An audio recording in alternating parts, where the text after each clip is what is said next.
komunikasi. Saya di sini akan menjelaskan sedikit tentang jenis-jenis media digital.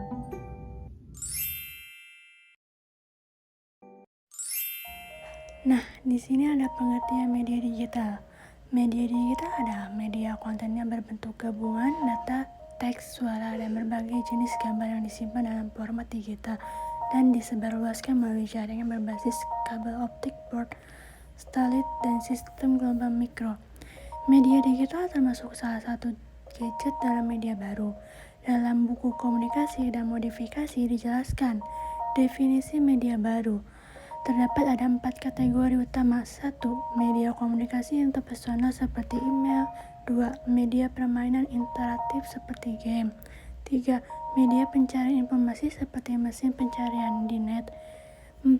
Media partisipator seperti ruang chat di net. Nah, di sini ada media baru adalah media yang berbasis internet dengan menggunakan komputer dan telepon genggam canggih.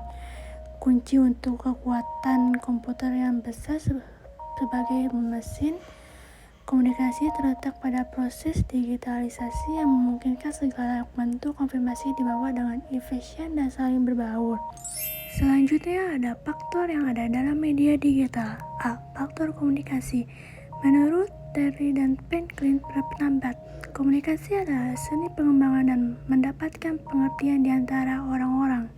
Komunikasi adalah proses penukaran informasi dan perasaan di antara dua orang atau lebih dan penting bagi manajemen efektif.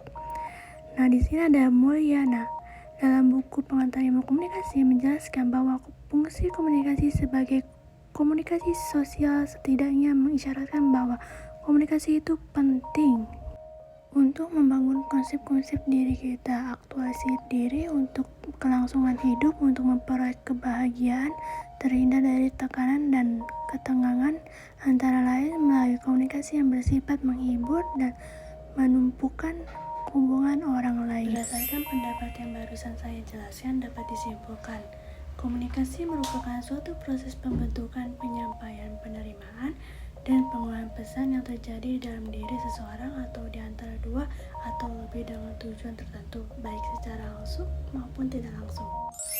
B. Faktor edukasi. Edukasi atau pendidikan secara umum adalah segala upaya yang direncanakan untuk mempengaruhi orang lain, baik individu, kelompok, atau masyarakat, sehingga mereka melakukan apa yang diharapkan oleh pelaku pendidikan. Edukasi merupakan proses interaktif yang mendorong terjadinya pembelajaran, dan pembelajaran merupakan upaya penambahan pengetahuan baru, sikap, serta keterampilan melalui penguatan praktik dan pengalaman tertentu. Edukasi kesehatan adalah proses perubahan perilaku yang dinamis, di mana perubahan tersebut bukan sekedar transfer materi atau teori dari seseorang ke orang lain, dan bukan pula seperangkat prosedur, akan tetapi perubahan tertentu terjadi karena adanya kesadaran diri dalam individu, kelompok, atau masyarakat. Dari beberapa pendapat ahli di atas dapat disimpulkan, edukasi merupakan proses belajar dari tidak tahu menjadi tahu, terjadi kepada seseorang atau lebih dari satu orang, baik secara bersama-sama ataupun secara individu. Sekolah ialah salah satu saran untuk edukasi dan memberikan banyak manfaat bagi peserta didik. Sudah semestinya usaha dalam menumbuhkan kembang pendidikan secara sistematis dan berkualitas perlu terus dipaya sehingga tujuan dari proses pendidikan dapat dicapai secara optimal. C. Faktor rekreasi atau hiburan. Pada umumnya orang memberikan pandaan kata wisata dengan rekreasi. Wisata adalah sebuah perjalanan, namun tidak semua perjalanan dapat dikatakan wisata. Pendapat Griventov berpendapat bahwa kegiatan rekreasi merupakan salah satu kegiatan yang dibutuhkan oleh setiap manusia. Kegiatan tersebut ada yang diawali dengan mengadakan perjalanan ke suatu tempat. Pendapat Douglas, rekreasi merupakan suatu kegiatan yang menyenangkan dan produktif serta menambah pengetahuan dan pengalaman mental dari sumber daya alam dalam waktu dan ruang yang terluang. Maka rekreasi dapat disimpulkan sebagai suatu kegiatan yang dilakukan sebagai pengisi waktu luang untuk satu atau beberapa tujuan. Di antaranya untuk kesenangan, kepuasan, penyegaran sikap, dan mental yang dapat memulihkan kesehatan jasmani dan rohani. Di sini ada jenis dan karakter media digital. Masuknya berbagai pengaruh ke dalam kasna pendidikan seperti ilmu cetak, mencetak, tingkah laku, komunikasi, dan laju perkembangan teknologi elektronik. Media dalam perkembangannya tampil dalam berbagai jenis dan format, seperti mode cetak, film, televisi, film bingkai, film rangkai, program radio, komputer, masing-masing dengan ciri-ciri dan kemampuannya sendiri. Sementara itu, Martin Lister menyatakan bahwa media baru memiliki beberapa karakteristik, yaitu digital, interaktif, hipertekstual, virtual, jaringan, dan simulasi. Menurut Sukiman, karakteristik media yang disampaikan atau dipakai dalam kegiatan belajar mengajar dibedakan menjadi media pembelajaran berbasis visual, media pembelajaran berbasis audio, media pembelajaran berbasis audiovisual, dan media pembelajaran berbasis komputer. Ada media audio. Rudy Suliana mengungkapkan bahwa media audio adalah media yang menyampaikan pesan hanya dapat diterima oleh indera pendengar. Pesan atau informasi yang akan disampaikan dituangkan ke dalam lambang-lambang auditif yang berupa kata-kata, musik, dan audio efek. Ada beberapa jenis media yang kita kelompokkan dalam media audio, diantaranya ada radio, alat perekam pita, mixer, dan laboratorium bahasa.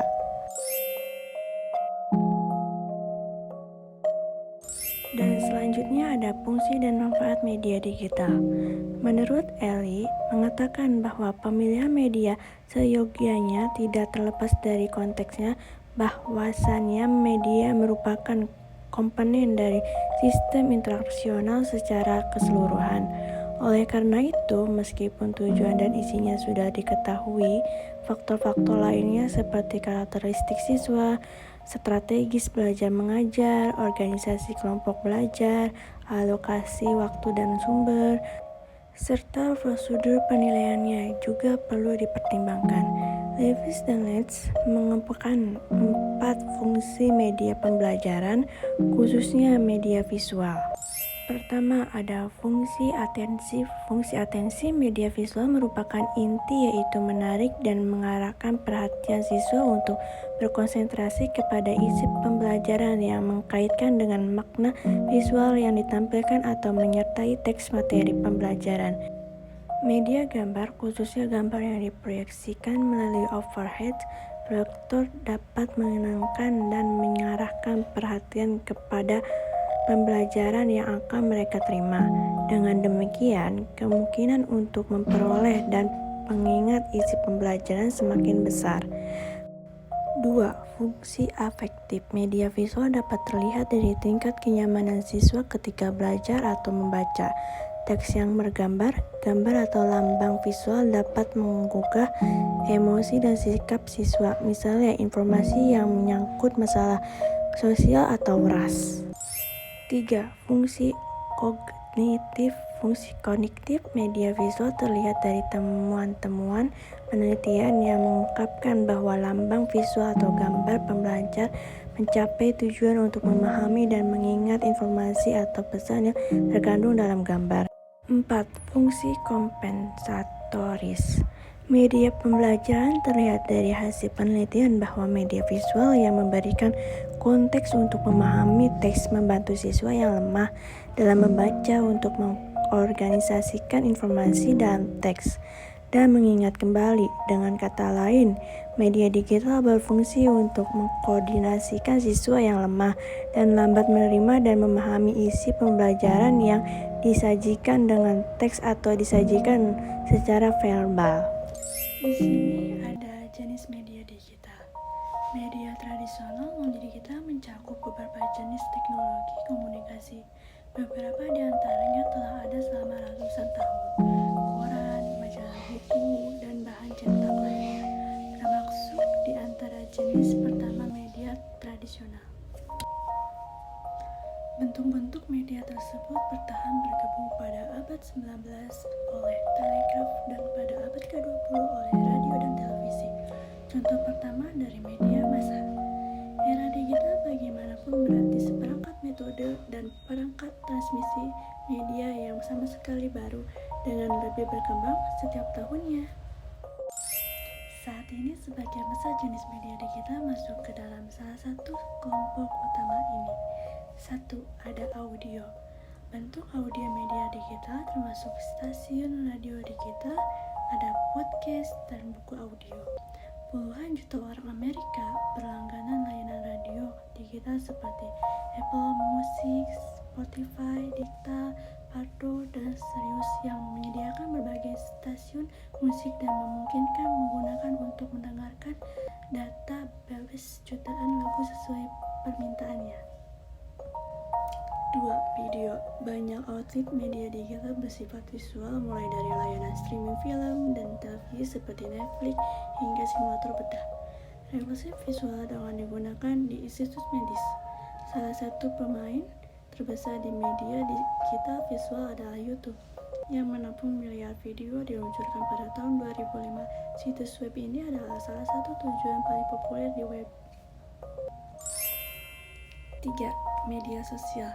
Media sosial mencakup situs-situs seperti Twitter, Facebook, Instagram, LinkedIn, dan Snapchat, yang memungkinkan pengguna untuk berinteraksi satu sama lain melalui post teks, foto, video, meninggalkan suka, dan komentar untuk menciptakan percakapan seputar budaya, pop, olahraga, berita politik, dan peristiwa sehari-hari dalam kehidupan penggunanya.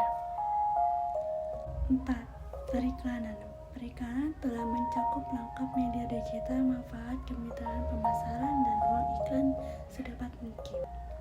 Internet telah beralih dari pengguna iklan, pop-up, dan autoplay yang membanjiri situs web awal dan mengusir pengunjung. Sebaliknya, pengiklan melihat konten asli dan metode lain untuk mencegah konsumen tetap berinvestasi tanpa menjual produk mereka secara berlebihan. 5. Berita, sastra, dan lainnya.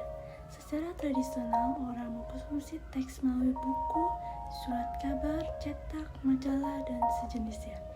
Meskipun media digital telah menjamur, keinginan untuk pengalaman membaca semacam itu tetap ada. Penelitian dari Pew Research Center menunjukkan bahwa 38% orang dewasa di Asia Selatan membaca berita online. Proliferasi situs web sastra, populasi sumber daya seperti Wikipedia, dan muncul dan seperti Candice sebagai menggarisbawahi pentingnya karya tulis yang berkelanjutan di media digital.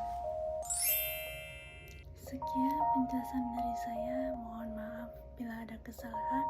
Wabillahi taufiq wal hidayah. Wassalamualaikum warahmatullahi wabarakatuh. Terima kasih.